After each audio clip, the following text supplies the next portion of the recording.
to this conversation presented by White House Custom Color. I'm Jed Toffer. Today I'm speaking with Tanja Melone from Denver, Colorado.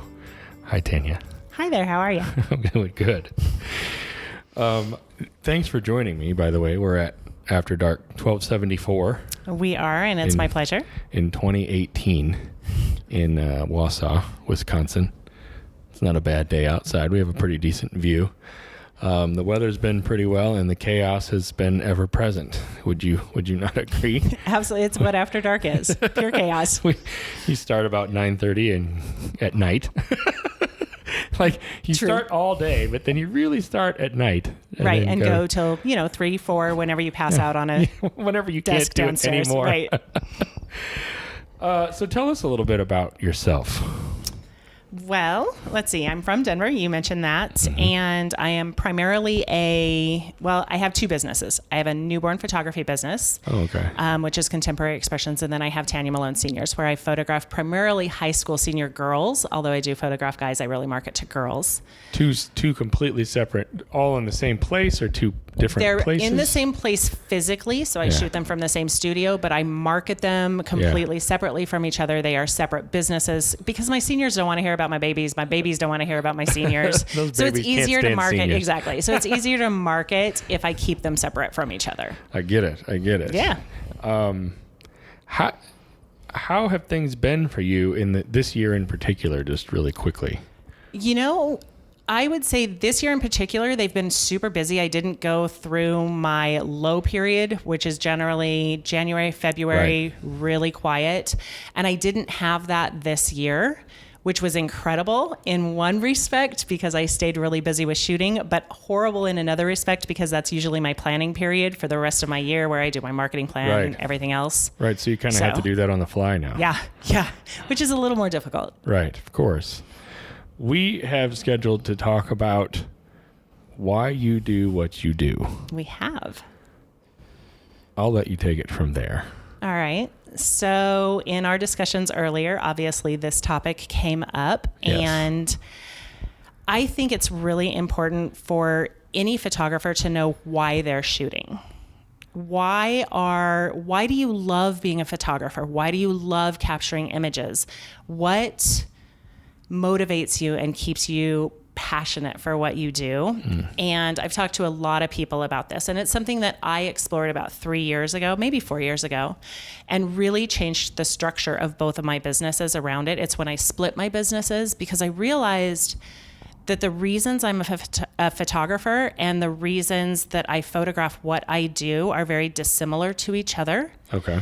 And I wanted to bring the why of it into my marketing and make it more of a message and more of a driving force behind the images I was creating. Into each business specifically, too. In business specifically. Right.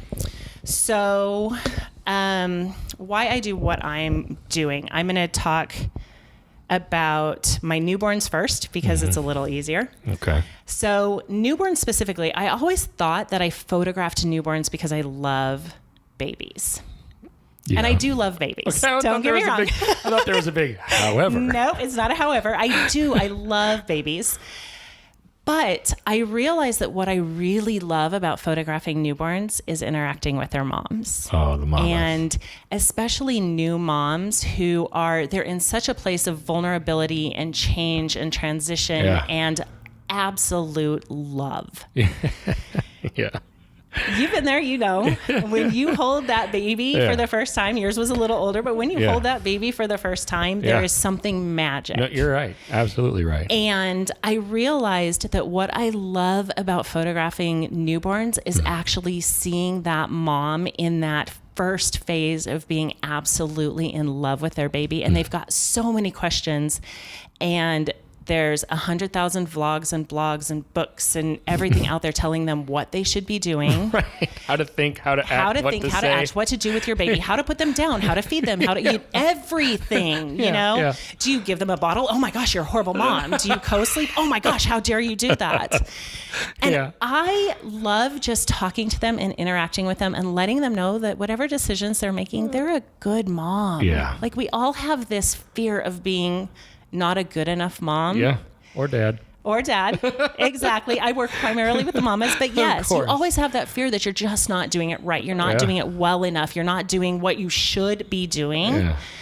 And in my opinion, it's really about, you know, you love these babies. Yeah, we're going to put a few dollars in their future, you know, what I call our psychology fund. Yeah. You're going to screw up every now and then, but you're not going to screw up to the point where, you know, if you love them and it shows in these photos, and that's what I love. I love just showing them that being a mom, they're enough. And you really enjoy kind of taking it upon yourself to provide that affirmation. I do. So them. It's part of all of my marketing. When I'm marketing out to them, you know, I actually give a free maternity session with all of my newborn sessions because I want to start establishing that relationship with my moms. Yeah.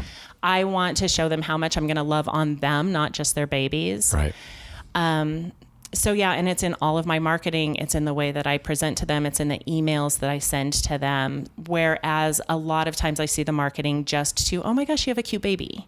I want the moms to know that they're special and they're a part of it too. Yeah, well, isn't it kind of nice, even from a practical standpoint, that when they come in on the other side of having the baby, that you already have the relationship with them established to some degree because you photographed them during their maternity. Absolutely. And that's why I do a complimentary maternity because so many moms are so self-conscious when they're 8 months pregnant and they don't feel like they look their best. Right. So if you're giving them a maternity session as a gift, you can literally tell them that because they're going to give you all of the, oh my gosh, I don't want to be photographed. I look horrible. My feet are swollen. My face is swollen. They can say all that, right. And they can do all that. And you can look at them literally and say, you know what? It's free. Right.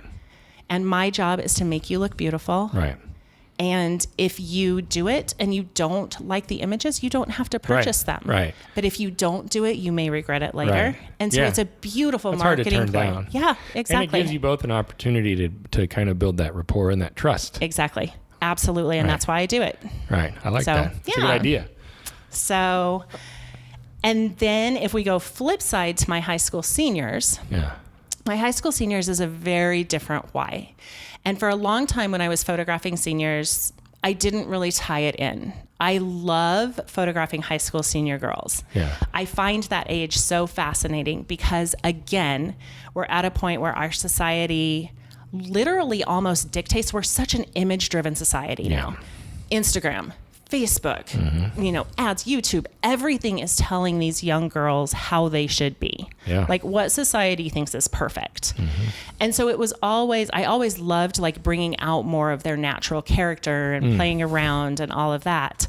But when I really started evaluating my business and tried to figure out specifically who I wanted to target and why, I realized that what I was actually doing was trying to give these high school girls the gift of being unapologetically themselves, being true to who they are in the moment, not worried about, and they still want to look gorgeous and they still want their photos to be absolutely stunning and impress all of their friends on Instagram. But what I want to do is give them that gift of using their voice. And specifically, I do that because mine was stripped from me.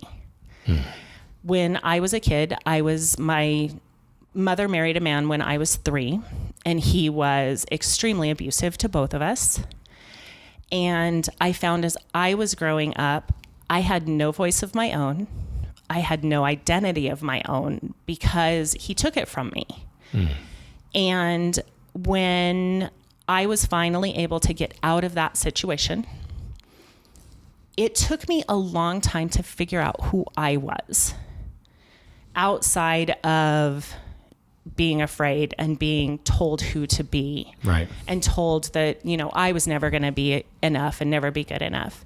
It took me a long time to realize that I had my own voice. And when I can see these girls who come in and maybe they're shy, but they have that passion inside of them, when I photograph these girls and get to know their stories, because I spend a lot of time with my girls. We spend time in hair and makeup. We spend time ahead of their shoot. So I really get to know who my girls are when I photograph them. And when I can pull out that piece of them that tells me they're finally being authentically themselves in that shoot, right, and they're not afraid to show it, I've done my job. So part of your why isn't that not only did you live under the constraints and the ridiculousness of what society screams at us all the time, is that you were living in the shadow of somebody at home. Right. Somebody like who literally stripped my identity away. So society was telling me and I think it's gotten worse. Yeah. I may be dating myself, but I graduated high school in the late 80s. Mm-hmm. And I think we've just, as imagery has progressively become more of our society with social media, right. I would say especially with Instagram, because we're snapping photos constantly on our phones, and you see these young girls who are taking 900 shots to get the perfect selfie. Yeah. That they want to post on Instagram, because otherwise they're not perfect and their friends might make fun of something. Right. I think that even, when I graduated, there's still your cliques and your society's pressures to be something. But I had literally had my identity stripped from me. I did not know who I was. I didn't have an identity of my own, and I didn't have a voice. And so it's been, as I've realized how much of that comes into my work, it's been really eye-opening to me to empower these girls, and especially I would say with my high school senior model group, because we do their photo shoots and we make them look beautiful, but we have team building exercises that we do, and we get together and we do vision boards, and I have a book that I have them read. And so it becomes more of an empowering scenario, especially with my model team, because I want them to come out at the end of this and feel more confident in who they are as a person, and realize that they can just be them rather than being what society tells them they should be. So you have a very specific mission. Really. I do. And I didn't realize I had this mission until a few years ago when I really explored it. What happened then? Like, how did that come about? It came about actually because I did a course on specialism, which is one of those courses that shows you, pick your 3 words, right, and, Yeah. And so that made me explore, like, okay, what 3 words really do define me? What 3 words really do define my ideal client? And what 3 words describe my business? Yeah. And so you really, like, that makes you dig and really think about it. And as I was going through that, words like vulnerable, words like empowered, words like brave kept coming up. And I couldn't figure out why, because obviously I know my past. Right. But I couldn't figure out why it kept coming up in association with my business. Yeah. And it's because I love that moment when my girls are brave, when they step outside what they think their comfort zone should be to get the photos that they expect, and they just break into huge laughter, even though their face might get all scrunched up and crinkly, when they can just show me who they are. So about 3 years ago, I went through that course, and my digging into my own words made me realize how much a part of my past and not having a voice for so long makes me want to empower these girls to have a voice. So you watched that happen. I did watch that happen. It's truly been an amazing experience to understand in my own work why there are certain sessions and certain kids who just touch my heart. And one of my girls, who was one of my 2010 senior models, it was the very first year I had a senior model group, I just flew out to do her engagement photos in San Francisco. And she basically, and she's told me this through the years, but she said, Tanya, I wouldn't be who I am if it weren't for you and your shoot. She said, you gave me confidence I didn't know I had. You made me recognize that I could just be me. And that was when it really hit me. And we had that conversation about 4 years ago. Yeah. And then I went into, digging into my business deeper. But yeah. Like being more, there's an intentionality that I'm getting from you, like that you discovered this. And now that since then you've been very purposeful. Yeah. So in this. Absolutely. So before I really went through all of this digging and all of this redefining, I photographed girls to make them look good. because I wanted them to see that they were pretty. Right. I mean, really, which is kind of part of being a photographer. You want somebody to look their best. Sure. I mean, it's not like you've scrapped that. Right. I haven't scrapped that, but it's become, and like I said, especially with my model group, because I see them minimum 6 times a year and more like 10 times in the year that they're my models. Okay. But even with my girls who just come in, we have a questionnaire that goes out to them that digs into deep questions. It's not just, hey, what's your favorite color? Where do you like to shop? Which is what it used to be. Now it's, what 3 words would you use to describe yourself? Okay. If you had one day left to live, what would you do in that 24 hours? Because it allows me to see into them in a way that previously I wasn't able to. And then I can, like you said, intentionally bring out things in them that I couldn't before, because I know more about who they are going into my sessions. And so we can really have discussions more, instead of, hey, what jewelry are you going to wear?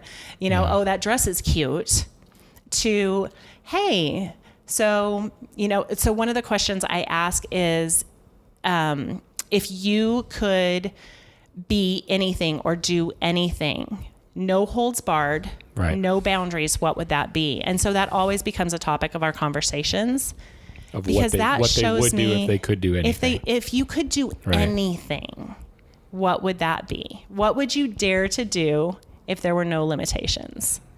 Because that shows me more of who they are, and they've had to think about that. Right. It's not just, oh, here's my favorite color and here's my favorite designer and I want to wear high heels, which is what it used to be. That's how I used to shoot. But now it is very much more intentional. And I also photograph less girls now, because I want to spend that time with them.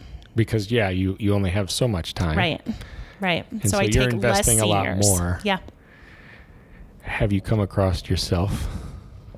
Have I come across myself in the girls that I shoot? Yeah. Yes, I have. What's that like?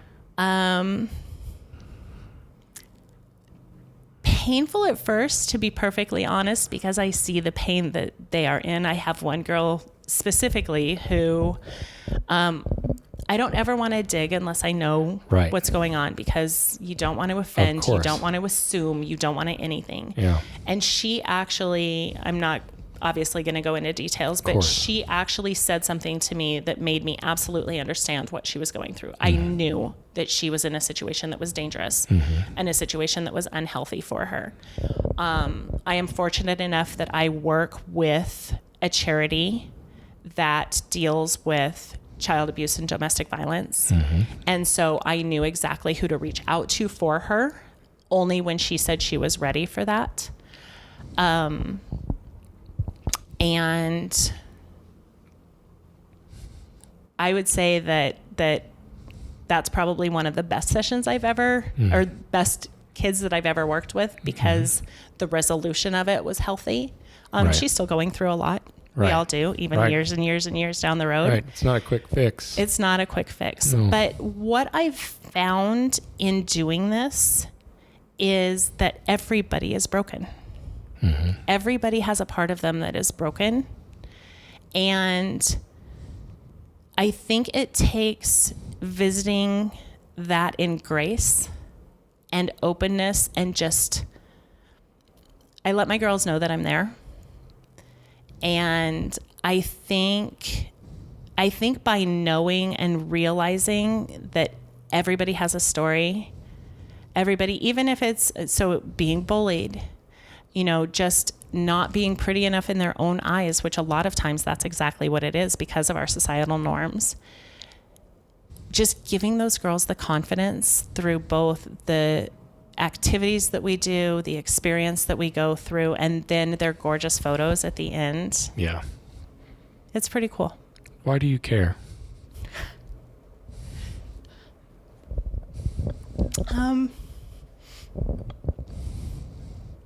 I care because I don't want anybody to ever feel that there's no one out there for them. Because for the longest time, there was no one there for me. I had no one I could reach to.